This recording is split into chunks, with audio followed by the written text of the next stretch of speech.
Informação de Natasha Mazaro. Governo publica portaria que altera regras sobre o trabalho escravo. Na prática, as mudanças dificultam a fiscalização e a punição para os empregadores que cometem esse tipo de crime. A chamada lista suja, que reúne o nome desses empregadores, só poderá ser divulgada a partir de uma determinação expressa do ministro do Trabalho, o que antes cabia à área técnica da pasta. A nova portaria também altera conceitos sobre o que é trabalho forçado, degradante e trabalho em condições análogas à escravidão. Nesta segunda-feira, durante uma audiência no Senado, o auditor fiscal do trabalho, Renato Bigmani, disse que a norma coloca o Brasil na contramão da história. Para ele, as mudanças inviabilizam o combate ao trabalho escravo no país. É uma portaria que foi, enfim, forjada aí totalmente no âmbito do gabinete do senhor ministro. Imagino que por pessoas que não conheçam a realidade do enfrentamento ao trabalho escravo no nosso país e que certamente não contribuirá nem para o enfrentamento e muito menos para reduzir a tensão e a polarização existente no nosso país. O ministro do Tribunal Superior do Trabalho, Lélio Bentes Correia, também criticou as novas regras. Para ele, as iniciativas que propõem a revisão do conceito de trabalho escravo são trágicas, inclusive no âmbito judicial. Porque nós sabemos de iniciativas no sentido de, a pretexto de regulamentar o dispositivo constitucional, propor a revisão do conceito de trabalho escravo.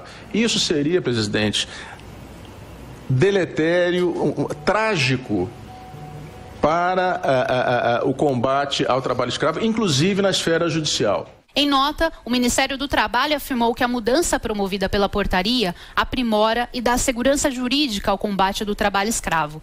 A medida atende aos interesses da bancada ruralista e ocorre em meio à análise da nova denúncia na Câmara dos Deputados contra o presidente Michel Temer. E a Organização Internacional do Trabalho manifestou preocupação pelas mudanças em torno da definição e da fiscalização contra o trabalho escravo no Brasil. O representante da entidade, Antônio Rosa, afirmou que o Brasil, a partir de hoje, deixa de ser referência no combate à escravidão que estava sendo na comunidade internacional. Ele é o coordenador do Programa de Combate ao Trabalho Escravo da OIT aqui no Brasil. Diga, professor. Rapidamente sobre isso, eu não gosto da expressão trabalho análogo à escravidão, porque banaliza o que foi a escravidão. E nós tivemos tanta escravidão branca ao longo da história, a escravidão negra e tal. Passar pelos impérios da antiguidade, passar pelo que a escravidão que a expansão árabe criou na Europa, né? Não podemos esquecer, durante toda a Idade Média você tem um mercado de escravos que vão da África, passam pelo Mediterrâneo, feita pelos árabes e tal, né?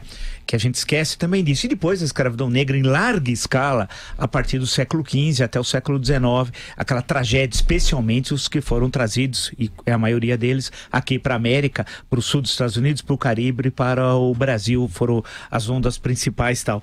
Mas porque a escravidão era coisa, você não era nada. Você tinha o direito de vida e morte, né? Vendia, estupro, tudo. É uma coisa pavorosa. Então eu não gosto dessa expressão porque banaliza a questão da escravidão. Uma segunda e última observação: as acusações de que o governo federal está fazendo corpo mole sobre essa fiscalização para ganhar apoio contra as denúncias de corrupção que pesam sobre o presidente e seus ministros. Isso é muito grave, porque o Brasil, ao longo desde a década de 90 do século passado e nesse século, na primeira década e na segunda década desse século, tem feito inúmeros trabalhos combatendo o trabalho infantil, o trabalho escravo, vamos chamar assim, que eu não gosto dessa expressão, né? E tem sido referência nessa área.